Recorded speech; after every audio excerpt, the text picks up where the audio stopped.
A little bit late in the day, I know. I've got a customer coming and it's been crazy today. We've been implementing loads of new stuff into the app. The first big thing that we've put in there is the coupons. So it's Wednesday, I don't want to digress too much, and I want to get into obviously the social media tip that I like to give out. Who's using Instagram? Who is using Pinterest? Do you know the difference? If you want to kind of sum it up in a way that you might understand, Instagram is like the Daily Star and Pinterest is like the Times for quality of content and things like that. Instagram is faster paced, there's a lot of stuff that gets put in there, hashtagged, and by the time it's on top, depending on the hashtag you use and the size of the bucket that it finds itself in, it can be at the bottom very, very quickly. So you have to be a bit clever with your hashtags and kind of tap into things where let's say there isn't as much, so that you stay at the top for longer gives you a bigger opportunity to be seen, because people are searching that place for inspiration as well as images as well as business. So it's a fantastic platform. Pinterest is good. Pinterest is a little bit different. 70% of the users are women, so that's good if you've got products that sort of lean that way. But Instagram is a good way of making money. It's a good way of quickly putting something in, putting a description. You can't link back to your website because it won't hold the link. It will hold the text but won't hold the link. Although that will transfer when it gets to sort of Twitter and Facebook. So it can work in that way. So make sure you're dropping and sharing onto Twitter, Facebook, Tumblr. If you use Tumblr, we'll get there on another day.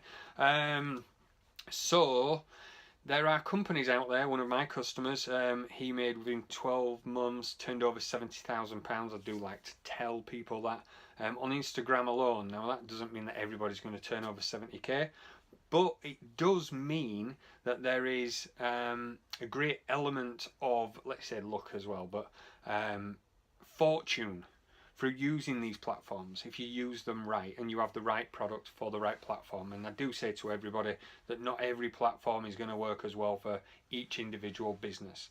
But as for Instagram, it is fantastic. It's kind of like on the move, in and around the job, start of a job, halfway through a job, at the end of a job.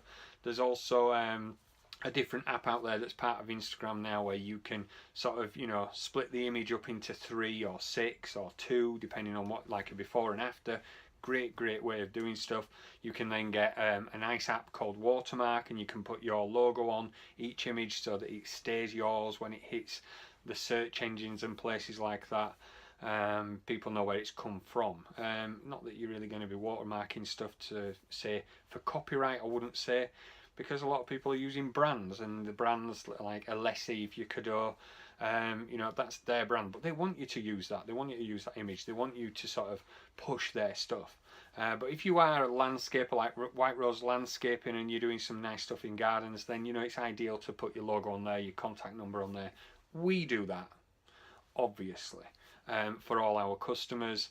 And when we post on Instagram, I'd say within 30, 40 an hour, we would get around about 20 likes per image within that short space of time, because we're using the hashtags, the right way. And you can use too many, almost like spam, so don't use too many.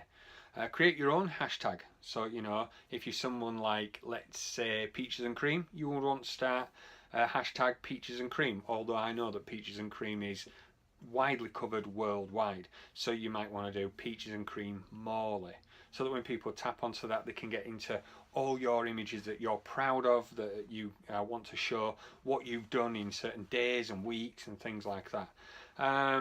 Stay away from characters, because characters are not recognized in hashtags. They can also break a hashtag. So if you had peaches-cream, it'd pick up the peaches, the hyphen and the cream would not be part of the hashtag, so then you just dropped into a nice bucket of peaches. Alright, so just be careful what you're doing with it. All these platforms are there for you to use, obviously on a nice level of saying, I went out the weekend and I had a pizza, or I went out and I had some beers with my friends. That's cool. But on a business level, just be a little bit cool. And, you know, you can make anything look good. You know, you can photograph a patio and sort of go down to ground level and do a long shot and make it look nice and arty. So sort of find that artist inside yourself, that good photographer, and just make it look cool. I've kind of rambled on a little bit more than I would normally ramble on with these tips, but I think things like Instagram, you know, you do need to cover them a little bit wider. Everybody knows Facebook, everybody knows, although they do know Twitter, they don't always know how to use Twitter.